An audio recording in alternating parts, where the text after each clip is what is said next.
Halo guys, jumpa lagi dengan Bang Ian Tambunan. Momen yang kita tunggu-tunggu di Euro 2020 sebentar lagi akan tiba guys.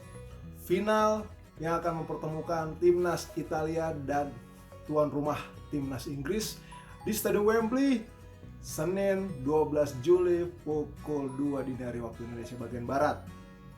Kita prediksi ya guys, langsung aja.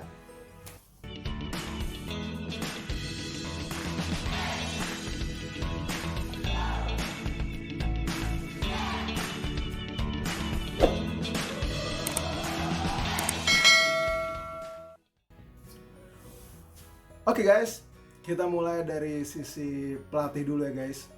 Roberto Mancini versus Gareth Southgate. Mancini bener-bener gila ya guys. Italia dibuat tidak terkalahkan dalam 33 pertandingan beruntun di semua kompetisi guys. Gila, bener-bener gila. Dan kekalahan terakhir Italia itu dari timnas Portugal 0-1 September 2018, artinya udah 2,5 tahun Italia nggak kalah guys. Dan sejak dilatih oleh Roberto Mancini, Italia itu cuma kalah 2 kali guys. Dan persentase kemenangannya itu mencapai 75% guys. Super sekali. Lalu Gareth Southgate juga nggak kalah hebat guys. Di Euro 2020, Inggris menjadi tim dengan jumlah kebobolan paling sedikit. Sampai di final Inggris cuma kemasukan 1 kali guys. Itu pun dari situasi set piece, bola mati, free kick yang dieksekusi oleh winger timnas Denmark, Mikkel Damsgaard di pertandingan semifinal. Artinya lini belakang Inggris ini benar-benar solid guys. Nah, kalau misalkan soal pertandingan di final nanti, strategi Mancini dan Southgate sama ya guys. Perakhiran susunan pemainnya, Mancini akan tetap menggunakan formasi andalannya guys, 4-3-3. Di posisi kiper ada Gianluigi Donnarumma. Di posisi 4 back ada Di Lorenzo, Bonucci, Chiellini, Emerson. Trio gelandang ada Barella, Jorginho, dan Verratti. Trio lini depan ada Insigne, Immobile, dan Chiesa. Satu-satunya pemain Italia yang absen hanya Spinazzola ya guys, bek kiri andalan mereka yang masih cedera Achilles, sehingga posisinya akan digantikan oleh Emerson Palmieri. Di kubu Inggris, Southgate juga akan menggunakan pakem taktik yang sudah dia gunakan sejak awal, 4-2-3-1 guys. Di posisi kiper ada Jordan Pickford, posisi 4 back ada Walker, Maguire, Stones, Luke Shaw, posisi 2 gelandang ada Rice dan Phillips, 3 gelandang serang ada Raheem Sterling, Mason Mount, dan Bukayo Saka, dan ujung tombak tentu saja Harry Kane. Nah, sekarang karena ini final, gue akan memprediksi head to head lini per lini guys. Kita mulai dari posisi penjaga gawang ya. Ada Gianluigi Donnarumma versus Jordan Pickford. Pickford menjadi kiper dengan jumlah clean sheet terbanyak guys di Euro 2020, 5 kali. Bayangin guys, 5 pertandingan gak kebobolan. Dan Pickford sampai melaju ke final sudah melakukan total 11 penyelamatan. Donnarumma berada di posisi kedua soal catatan clean sheet 3 kali guys. Donnarumma sudah melakukan 9 penyelamatan. Ketenangan Donnarumma dan Pickford di bawah mister gawang mereka akan memainkan peran krusial pada laga puncak nanti guys. Maju sedikit ke sektor tengah, ke sektor back, itu ada Giorgio Chiellini versus John Stones. Chiellini ini meski sudah berusia 36 tahun guys, tapi nggak kehilangan sedikit pun kepiawaiannya dalam memainkan peran sebagai back tengah guys. Meski di Euro 2020 ini Chiellini cuma melakoni 4 pertandingan, tapi Chiellini itu menjadi pemain timnas Italia dengan catatan clearance atau sapuan bola terbanyak guys, 16 kali.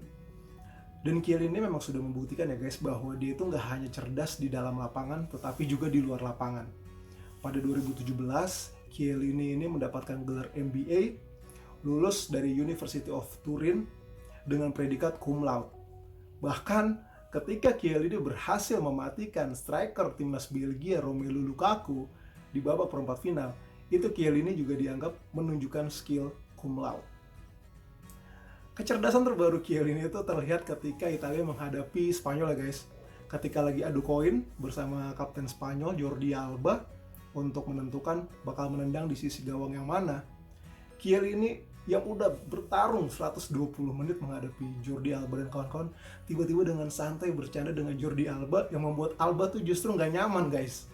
Chiellini bahkan mendorong Alba, menyentuh pipi Alba, berpelukan tapi mengangkat Alba yang memang badannya lebih kecil dari Chiellini. Banyak pengamat yang mengatakan bahwa momen itu Italia sudah menang guys. Dan terbukti akhirnya Italia menang adu penalti. Lalu di kubu Inggris ada John Stones, yang menurut gue Stones ini adalah contoh dari bek tengah modern.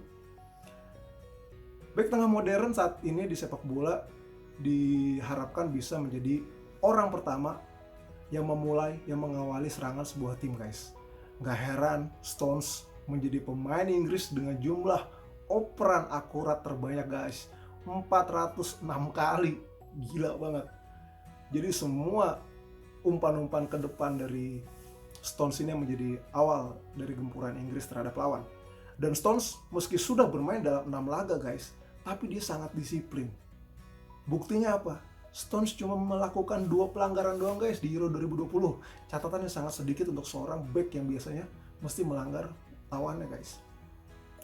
Kita maju lagi ke sektor tengah guys. Di Italia ada Federico Chiesa, di Inggris ada Raheem Sterling. Chiesa ini sejatinya adalah pemain cadangan guys. Dalam 2 pertandingan pertama Italia di Euro 2020, Chiesa itu selalu menjadi cadangan. Namun ketika sudah masuk ke fase knockout, Chiesa tiba-tiba muncul, sinarnya itu bisa menerangi kubu Italia. Pada babak 16 besar, Chiesa menciptakan 1 gol ke gawang Austria. Dan pada babak semifinal, Chiesa menciptakan 1 gol lagi. Yang seluruh gol Chiesa itu menjadi pembuka keran gol dari Italia guys. Gak heran Chiesa dalam 2 pertandingan Italia terakhir selalu dijadikan pemain inti oleh Mancini untuk mengisi posisi sayap kanan. Sedangkan di Inggris ada Raheem Sterling guys. Ini pemain benar-benar konsisten dari fase grup sampai semifinal guys. Kita tahu di fase grup Raheem Sterling memborong semua 2 gol Inggris. Lalu di babak 16 besar menghadapi Jerman menciptakan 1 gol.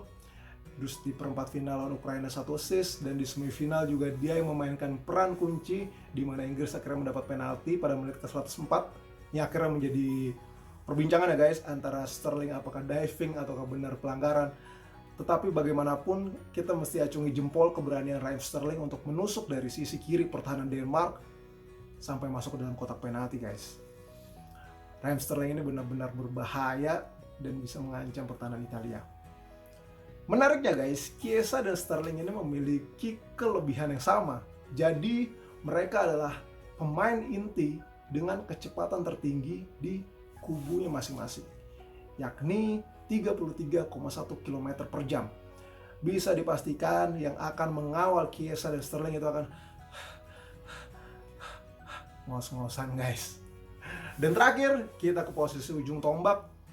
Italia memiliki Lorenzo Insigne dan Inggris memiliki kapten tim mereka Harry Kane. Insigne ini pemain yang sangat penting untuk Mancini guys. Dia selalu menjadi pemain inti di posisi sayap kiri.